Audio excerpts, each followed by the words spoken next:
మాటలు మాట్లాడారు. చివరికి చంద్రబాబు నాయుడు గారి గురించి కూడా మాట్లాడి ఆయన సొంత కొడుకుని గెలిపించలేకపోయాడని ఎగతాళి చేశారు. అందుకే ఆ రోజు మిమ్మల్ని అడిగా, 5 సంవత్సరాలు మీకోసం కష్టపడ్డా, నిరుపేద కుటుంబాలు ఆదుకునేదానికి ఆనాడు తోపుడు బండి కానివ్వండి, టిఫిన్ బండి అందించాం. ఎవరికైనా ఆరోగ్యం బాగాలేకపోతే ఎన్టీఆర్ సంజీవిని అని పేరు పెట్టి 3 క్లినిక్లతో పాటు ఎవరికైనా మందులు కావాలంటే ఉచితంగా కల్పించాం. చివరికి ఊర్లో ఎవరైనా కూర్చోవాలంటే సిమెంట్ బళ్ళు కూడా మనం వేసాం. ఊరిలో పెళ్లి జరిగితే ఒకవేళ నేను రాలేకపోతే ఆ పెళ్ళికి బట్టలు పెట్టాం. ఇట్లా అనేక సంక్షేమ కార్యక్రమాలు ప్రతిపక్షంలో మీ లోకేష్ చేశారు. అది మీరు గుర్తుపెట్టుకున్నారు. నేను 53,000 మెజార్టీతో గెలిపించి శాసనసభకు పంపించమంటే ఆంధ్ర రాష్ట్ర చరిత్రలోనే టాప్ 3 మెజారిటీ 91,000 మెజార్టీతో గెలిపించి నేను శాసనసభకు పంపించాను. ఆనాడు మీ దగ్గరికి వచ్చినప్పుడు మీరు ఒకే మాట అన్నారు, అయ్యా దశాబ్దాలుగా మేము ఇల్లు కట్టుకుని మేము ఇక్కడ నివసిస్తున్నాం, రూపాయి జమ చేసి ఇల్లు కట్టుకున్నాం. అనేక రాజకీయ నాయకులు అంటున్నారు ఇక్కడ ఇల్లు ఉండదు అని, అధికారులు వస్తారు భయపడిస్తున్నారు. మాకు శాశ్వత భూ హక్కు కల్పించండి, దీనిపైన ఆనాడు మీరు కోరారు. ప్రచారంలో మీ అందరికి చెప్పాను, ఇది నా బాధ్యత.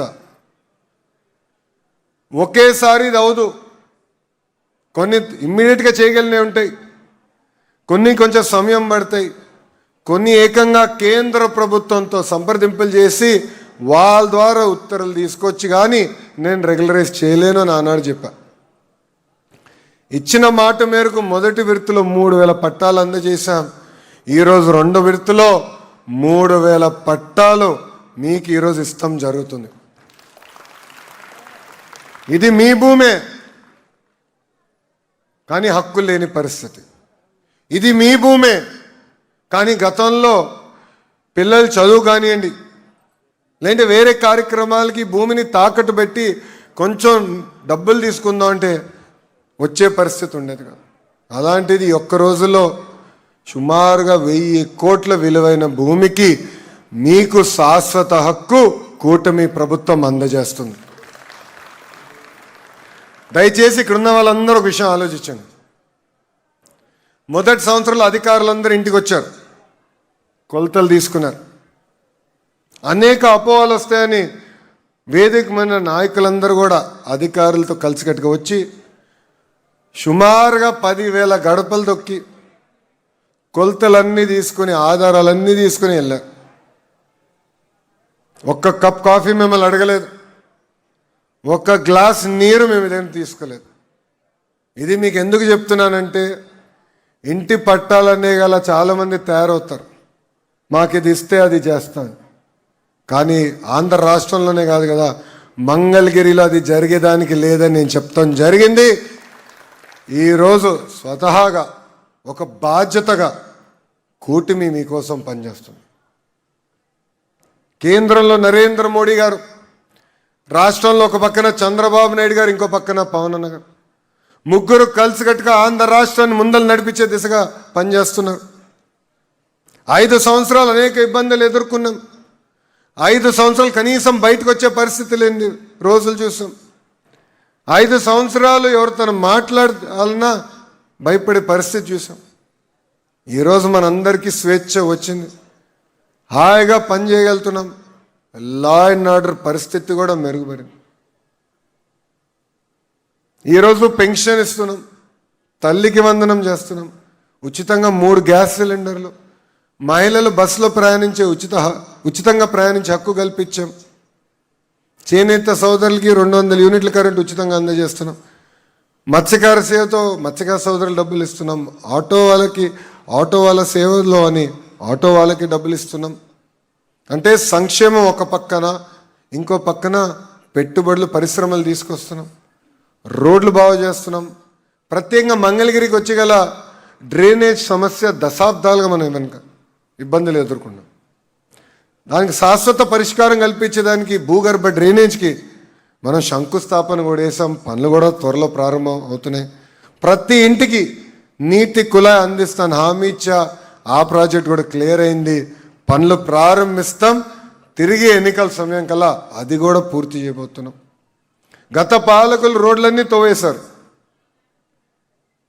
వర్షాలు వస్తే ఇప్పటికీ మనం ఇబ్బంది పడుతున్నాం. మీరందరూ నన్ను అడిగారు, అన్నా రోడ్ ఏంటంటే నేను చెప్పా, ఒక 2-3 సంవత్సరాలు ఓపిక పట్టండి. ఎందుకంటే నేను డ్రైన్ వేయాలి, మళ్ళీ అదే రోడ్ నేను పగలగొట్టాలి.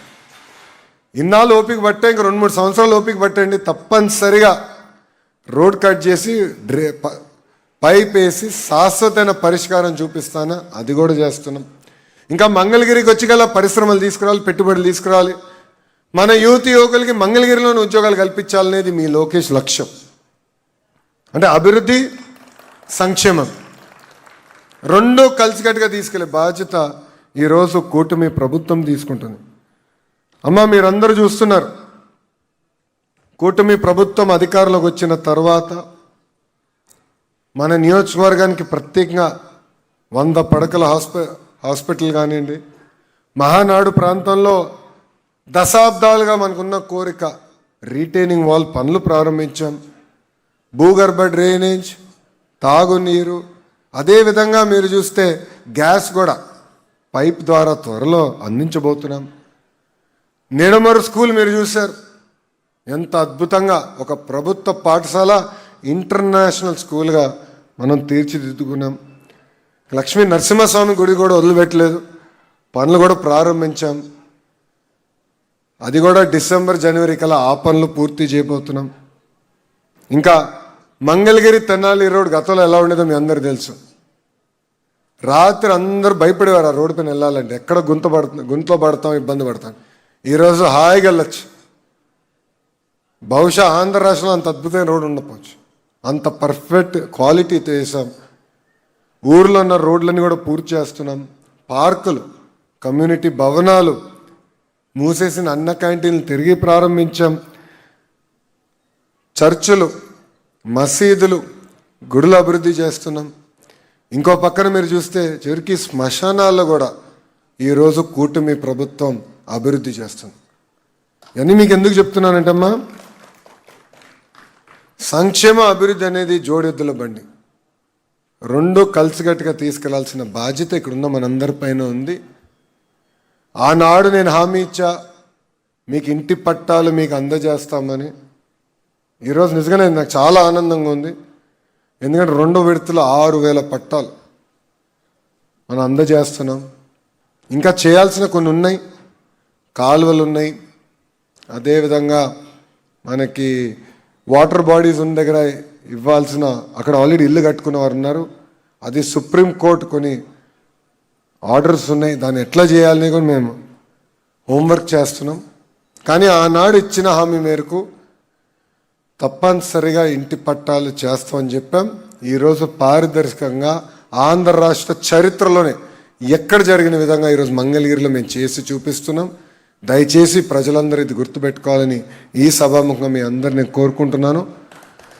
తల్లి, 6 నిమిషాలు కష్టపడుతున్నాం, మీకోసం నేను పనిచేస్తున్నా. నాకెంత పని ఒత్తిడి ఉన్నా నాకు మంగళగిరి పనిలే నంబర్ 1.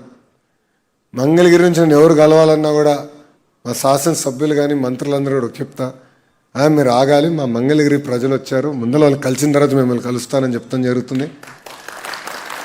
ఇది ఎందుకంటే నన్ను అంత మెజారిటీ మీరు గెలిపించారు, నా పైన బాధ్యత పెరిగింది. ఆ బాధ్యతని చాలా జాగ్రత్తగా నెరవేర్చాల్సిన అవసరం నా పైన ఉంది. అడుగులేస్తున్న ఆ దిశగా రాబోయే రోజుల్లో కూడా మీ అందరి సహకారం ఉంటుందని ఈ సభాముఖంగా నేను ఆశిస్తూ, నాడు నేడు ఎప్పుడు మీకు నేను అండగా నిలబడతా. కేవలం ఆంధ్ర రాష్ట్రంలోనే కాదు, భారతదేశంలో ఎవరన్నా చూసి ఎస్ అభివృద్ధి చెందిన నియోజకవర్గం ఏంటి అని ఆలోచిస్తే దానికి కేర్ ఆఫ్ అడ్రస్ చిరునామా మంగళగిరి చేసే బాధ్యత మీ లోకేష్ తీసుకుంటాడని ఈ సభాముఖంగా తెలుపుకుంటూ, అమ్మా, నేను ఇక్కడ పుట్టి పెరిగిన వాడిని కాదు, మీ అందరూ తెలుసు, ఇక్కడ నాకు బంధువులు కూడా లేరు, కానీ మీరు నన్ను స్వీకరించారు. ఒక కుటుంబ సభ్యుడిగా, ఒక కొడుకుగా, ఒక అన్నగా, ఒక తమ్ముడిగా మీరు నన్ను స్వీకరించారు. అంత మెజారిటీ నన్ను గెలిపించారు. మరింత బాధ్యత పెరిగింది. తప్పనిసరిగా మీకోసం అహర్నిశలు కష్టపడతానని ఈ సభాముఖంగా తెలుపుకుంటూ నాకింత అద్భుతమైన అవకాశం ఇచ్చిన మంగళగిరి ప్రజలందరికీ పేరు పేరున నా హృదయపూర్వక ధన్యవాదాలు తెలుపుకుంటూ మీ అందరి దగ్గర నుంచి సెలవు తీసుకుంటున్నాను. జై హింద్, జై హింద్. థ్యాంక్ యూ మా.